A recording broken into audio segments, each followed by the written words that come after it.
स्वागत है आप सबका द संस्कृत स्टडी चैनल 96 में। और आज का हमारा विषय है कक्षा 8 विद्यायाः बुद्धि उत्तमः। जो हमने लेसन पढ़ा था कि विद्या से बुद्धि उत्तम है।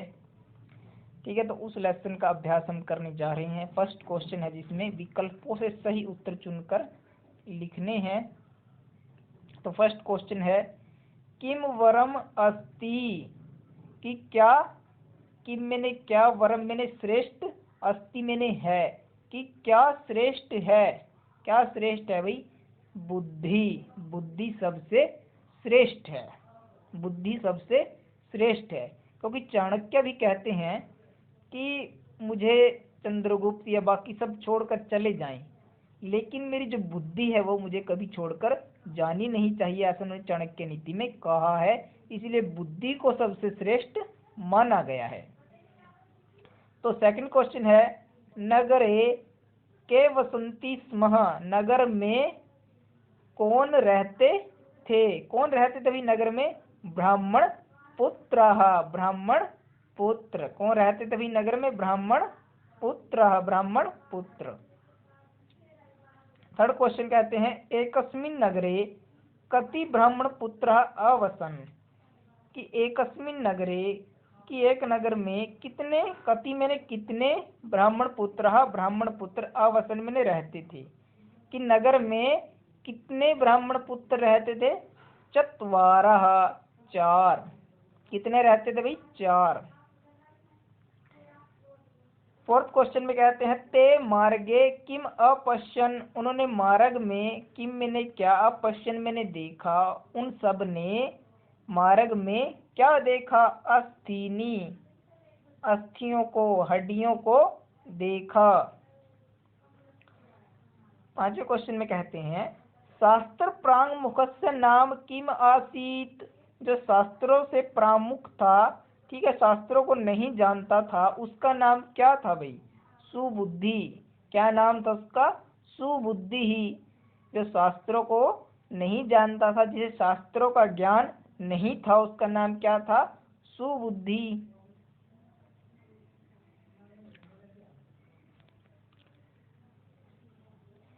तो सेकंड क्वेश्चन में क्या कहते हैं? कह कस्मे अकथयत, क किसने, कस्मे किससे, अकथयत मैंने कहा, कि किसने किसको कहा।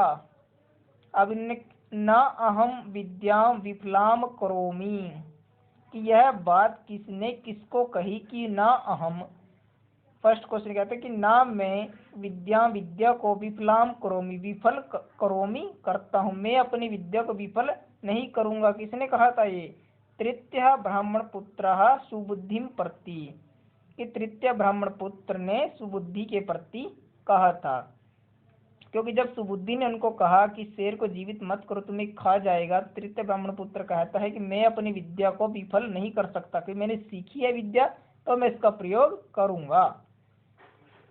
फिर कहते विद्याधनम सर्वधन प्रधानम, विद्या का धन सब धनों से बढ़कर है। बात किसने कही? प्रथमः अन्यम प्रति, प्रथम ने अन्य के प्रति, दूसरे के प्रति। थर्ड में कहते त्रही प्रतिश्वसनम यावद अहम वृक्षम आरोही, तो उसने कहा तो प्रतीक्षा करो क्षणम, थोड़ी क्षण, जब तक मैं वृक्षम आरोही, वृक्ष पर न चढ़ जाऊं। यह बात किसने कही थी? सुबुद्धि ने कही तृतीय के प्रति, तीसरे ब्राह्मण पुत्र के, और कि तुम थोड़ी देर रुको जब तक मैं वृक्ष पर न चढ़ जाऊं। तो कहते हैं फोर्थ में अद्य विद्या प्रयोग क्रियताम, आज विद्या का प्रयोग क्रियताम किया जाए। यह किसने कहा था? प्रथम ने कहा था अन्यम प्रति, किसी दूसरे के प्रति, दूसरे के प्रति उन्होंने ऐसा कहा था। थर्ड क्वेश्चन में कहते हैं मंजूषात उचित पदम चित वरिष्ठ स्थानीय पूर्ति, मंजूषा से उचित पदों को चुनकर इस स्थान की पूर्ति कीजिए। तीन ऑप्शन दिए गए हैं भाई। तो कहते हैं फर्स्ट में विद्या वहीनः नरः जीवति पशुवत, विद्या से विहीन जो नर है, मनुष्य है, पशुवत, पशु के समान, जीवति मैंने जीता है, पशु के समान क्या करता है? जीवन यापन करता है। जिस व्यक्ति के पास विद्या नहीं है, विद्या से वहीन है। सेकंड में कहते हैं तेषाम त्रयः शास्त्र प्रांगतः, त्रयः तेषां मैंने वे तीनों शास्त्र प्रांगता शास्त्र से प्रारंगत थे, शास्त्रों को जानते थे, क्योंकि 4 ब्राह्मण पुत्र थे जिनमें 3 शास्त्रों को जानते थे और जो चौथा था सुबुद्धि व शास्त्रों को नहीं जानता था, केवल उसके पास बुद्धि थी व शास्त्रों का ज्ञान नहीं था। थर्ड कहता है क्वेश्चन, ब्राह्मण पुत्र परस्परम मित्र भावेन सह अवसन, कि जो ब्राह्मण पुत्र थे वह परस्पर मित्र भाव से रहते थे। आगे कहते हैं निम्नलिखित पदानाम धातु प्रत्यय निर्देश, निम्नलिखित पदों से धातु प्रत्यय को निर्देशित कीजिए, बताइए कि उसमें कौन सा धातु ये प्रत्यय है। ठीक है ना। तो कहते हैं कर्तुम, क्री धातु है, तुमन प्रत्यय है। ठीक है। तो सेकंड में फर्स्ट में कहते हैं उक्तम, वच धातु है भाई और कतः प्रत्यय है। ठीक है ना। वच को यहाँ पर व को उ हो जाता है, कतः का त शेष रहता है, तो उक्तम और च को क हो तो रूप में उक्तम। गत्वा, गत्वा में गम धातु है, कत्वा प्रत्यय, कत्वा का त्वा शेष रहता है। गच्छन्तः गम धातु है, क्षत्रि प्रत्यय, क्षत्रि का अत शेष बचता है। उसके बाद लब्धम, लब्धम में लब धातु है, तुमन प्रत्यय, तुमन का तुम शेष बचता है, बाद में त का ध हो जाएगा।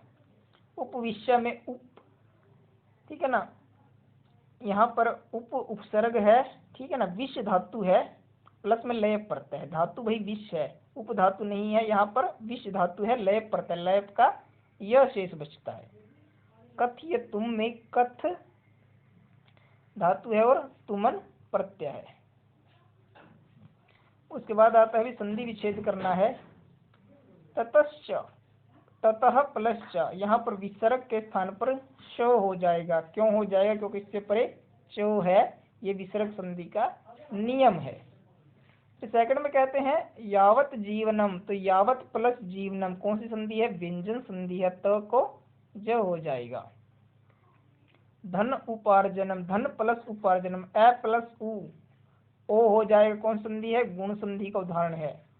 यद्येनम, यदि प्लस एनम, कौन सी संधि है भाई?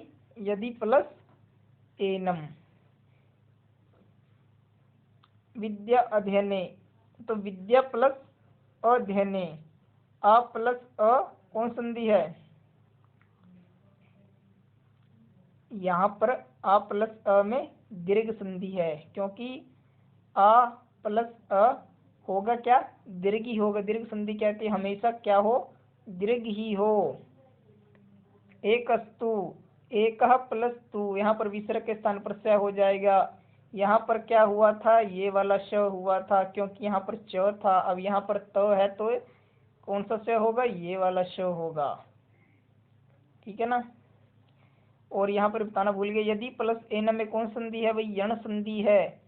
ई के स्थान पर क्या हो जाएगा? य हो जाएगा, तो यू बन जाएगा यदेनम, यण संधि का उदाहरण है। संस्कृत में अनादि को लगाना है, बुद्धिहीन का विनाश होता है, बुद्धिहीन विनश्यति, बुद्धिहीन का नाश होता है।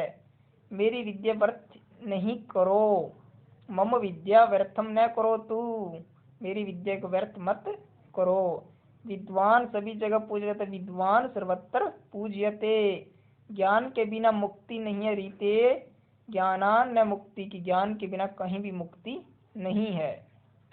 इस प्रकार आज हमने लेसन का अभ्यास को किया।